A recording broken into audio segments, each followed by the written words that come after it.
I baked a pie for my widowed neighbor, and he joked, if I were 20 years younger, I'd marry you. The smell of warm apples, cinnamon, and butter filled my small kitchen as I pulled the pie out of the oven. For a moment, I just stood there, watching the golden crust turn slightly darker around the edges. It was the kind of smell that reminded me of family gatherings, old memories, and simpler times. I had made the pie for my neighbor, Mr. Daniel Carter.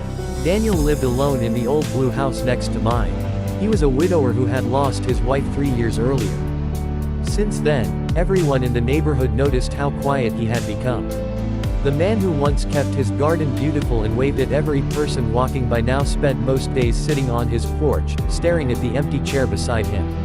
I never knew his wife, but I had heard many stories about her. People said they were the kind of couple who finished each other's sentences. 40 years together, and he still looked at her picture every morning. One rainy afternoon, I saw Daniel struggling to carry groceries from his car. He tried to hide how difficult it was, but I noticed. I ran outside with an umbrella and helped him bring everything in. "Thank you," he said with a small smile. "I guess I'm not as strong as I used to be. Everyone needs a little help sometimes," I replied. After that day, we started talking more. Not every day, but often enough. Sometimes I would ask if he needed anything from the store. Sometimes he would give me vegetables from his garden. Slowly, the lonely old house next door began to feel less lonely. That was why I baked the pie. I thought maybe a homemade dessert would brighten his evening. Nothing special.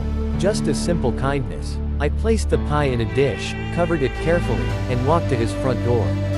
When Daniel opened it, he looked surprised. "For me?" he asked. I smiled. "Yes, I made too much, and I thought you might enjoy it." He looked at the pie, then at me. "Too much?" He laughed softly. "You expect me to believe that?" I laughed. "Fine. Maybe I made it because I wanted to do something nice." His smile grew. "Well, that might be the nicest thing anyone has done for me in a long time." I handed it to him, but he didn't immediately take it. He just stood there, looking at the pie like it was something much more valuable. "My wife used to bake apple pies," he said quietly. I didn't know what to say. "I'm sorry. I didn't mean to bring up sad memories." He shook his head. "No, it's okay. They're good memories." Then he smiled. "She always said the secret was patience. You can't rush a good pie." "I agree," I said. "Good things take time." He looked at me and chuckled. "Careful. That sounds like something my wife would say." I laughed. A few minutes later, we sat on his porch drinking tea while the rain fell gently around us. Daniel told me stories about his marriage, their travels, and the little moments that meant the most. He told me about how his wife would dance in the kitchen while cooking. How she would sing badly but confidently. How she always bought flowers even when there was no special occasion. I realized something that day. Daniel wasn't just missing his wife. He was missing the life they built together. Weeks passed, and our friendship grew. I would sometimes bring him food. He would sometimes invite me over for coffee. We talked about everything: books, movies, childhood memories, and life. One evening, I brought him another pie. He opened the door and immediately smiled. "Another one?" I raised an eyebrow. "You don't like pie?" No, I love pie." He looked at the pie, then grinned. "You know, if I were 20 years younger." I laughed. "What?" He shook his head, pretending to be serious. "If I were 20 years younger, I'd marry you." For a second, I didn't know how to react. Then I burst out laughing. "Daniel, what?" he said, smiling. "I'm just saying. A woman who brings me pie and checks on me is rare." "You are impossible." "Maybe," he said, "but I mean it as a compliment." I smiled, but his joke stayed in my mind. Not because I thought it was a proposal, but because behind the joke, I heard something else. Gratitude. A lonely man had found someone who cared. A few months later, winter arrived. Daniel's garden became empty, and the trees lost their leaves. I noticed he seemed quieter again. When I knocked on his door one morning, he didn't answer. I became worried. After several knocks, he finally opened the door. "Daniel, are you okay?"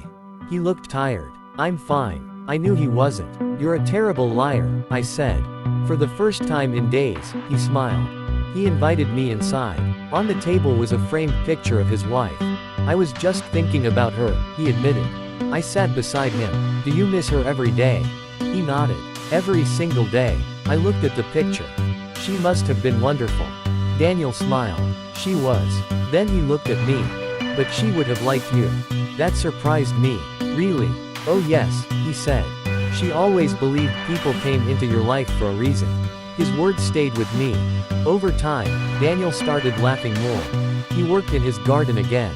He joined neighbors for evening walks. The house next door wasn't silent anymore. One afternoon, I brought him a pie again. He opened the door and laughed. I knew it. You're trying to make me gain weight. Maybe, I joked. He shook his head. You know, I was right about something. What?